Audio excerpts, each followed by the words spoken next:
I had the best time this week welcoming a special guest into my new office as we sat and talked about all the amazing jewels coming up in our high jewelry auction. We played dress up and really got to dig down deep into some stories.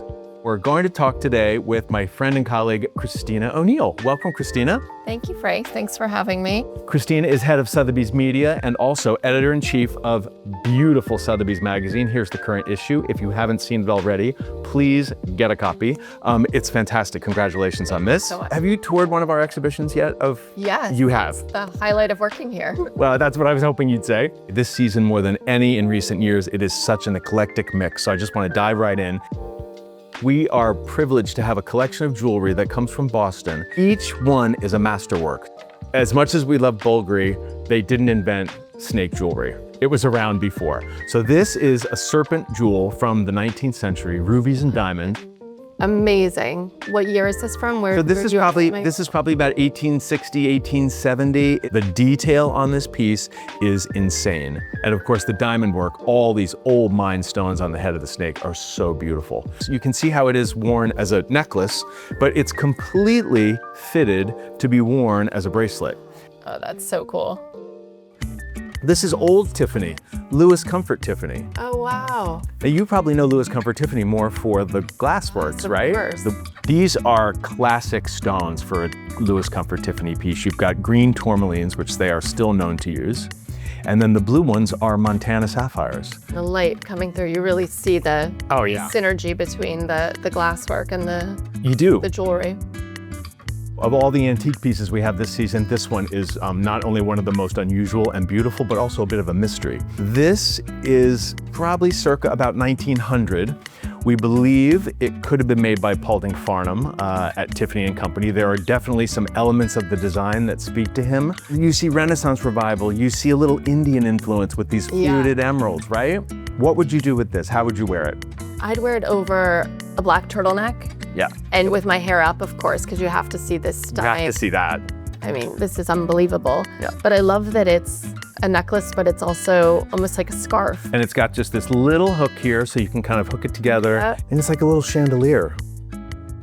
Let's go to something more contemporary. Now we have a great collection from 80s and 90s glamour in Palm Beach. We're gonna go right for this graph. This is insane. Okay, you have to tell me about this, because this is the definition of more is more. Rubies and diamonds from Graff, sort of in this lattice motif. And I think it's 184 carats of rubies, if I'm not mistaken, with diamonds and 18 karat gold. Wow. That's a power cuff. That is a power cuff. That is statement jewelry. The only thing better than this bracelet is her diamond ring. Also by Graff. Oh, it might be a Cinderella moment. Wow. 35 carats. I mean, deep color. She told a fabulous story about this. Her husband gave her the ring and she was really kind of freaked out by the size. And she didn't think she could keep it or wear it. But she put it in their safe at home, and then they went away for the summer to Capri. And over the summer, she kept thinking, oh, it's so big, I'm not gonna wear it. And then when she came back from the summer, she put it on and she was like, oh, it got smaller. A tan hand. A tan hand, exactly. And now I don't think that would ever happen to me, but she's a lucky lady. Now, let's talk about colored stones. Yeah. We happen to have A trio here. A trio. All three of them are 8 carats, perfect squares, and they're all at the same estimate, $500,000 to $700,000. The ring is designed by Jar, and it is just a classic Colombian emerald in color. What makes this so special is the clarity of the emerald. It is so, what we call it, clean. You just don't see a lot of inclusions in it. It's deceptively simple, right? Yeah, it's unbelievable. Look at this one. Beautiful, vivid yellow stone. Has the most even saturation. It's very hard to cut a yellow diamond with the emerald cut. This is really one of the most beautiful yellow diamonds I've ever seen. A little over 8 carats. Totally wearable size. Right? I love it. And then the third is a very rare cashmere sapphire. And what makes this one so rare? Cashmere sapphires come, of course, from that very small area, Kashmir, between India and Pakistan. The mine there, one mine, was really depleted by the late 19th century. Therefore, this is generally old material. And that's what makes it so rare. What makes it unique is the color. Cashmere is the rarest, the best, and the most expensive. What jumps out on the table to you? Well, I'm curious about the Schlumberger suite. Yes. This is kind of a classic design, this butterfly bracelet. I haven't seen one of these in a long time with the colored stones. And this, I believe there were 2 of these in Bunny Mellon's collection. Oh, I mean, so charming. She had the best Schlumberger. She had the best Schlumberger. That is just springtime. I love this. I love Schlumberger. This is another one. This is a great example of their enamels. We sometimes call them the Jackie bangles because Jackie Kennedy wore them. Yes. Although I think they're the Bunny bangles because Bunny Mellon gave Jackie her first one. Yes. So. Like many things Bunny passed on to Jackie. Exactly. It was one of the best. I also love the size of it. I do. It's not too thin. Some of them are thin, and I think this is the thicker like a meteor one. Let's look at some David Webb. We just have to go with these 2 pairs of earrings. Ruby tassels, and then these amethyst. This is not for the faint of heart, this earring. There you go. What do we think? They're amazing, Amazing. I have to say. These are kind of classic 70s David Webb. These are some of the biggest I've ever seen. And what I like about them, this is what we call a day-night earring, meaning you can wear it this way or you can take that off and, I guess you wear this to the office and then put that on for dinner. This is just, to me, like quintessential David Webb glamour. Same with these rubies. Spared no detail. These caps on the tassels are paved all the way in the back. And if you look at the strands of ruby beads, they're really nicely variegated. They're not all the same length, and then they all have these little diamond rondelles at the bottom. Beautiful detail. Very cool. Beautiful. This is a masterpiece. This is made by Marcus & Company.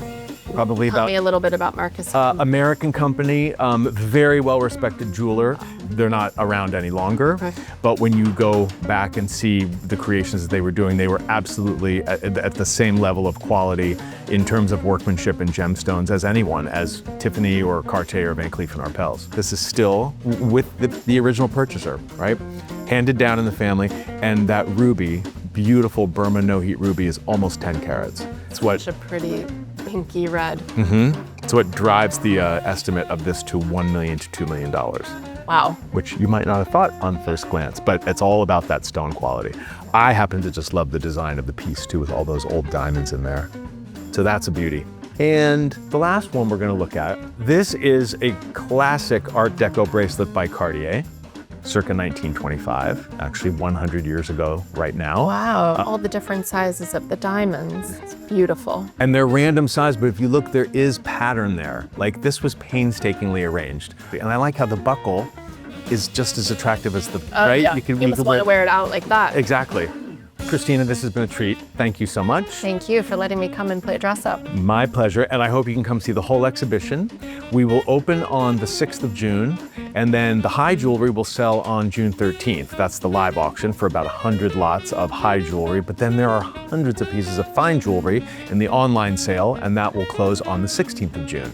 So lots of exciting things, as well as, of course, watches and wine and beautiful luxury handbags, and we will see you in June. Unique homes, uniquely placed, uniquely yours. Every home is one of a kind. Like you, like us. Discover your one of one. Sotheby's International Realty.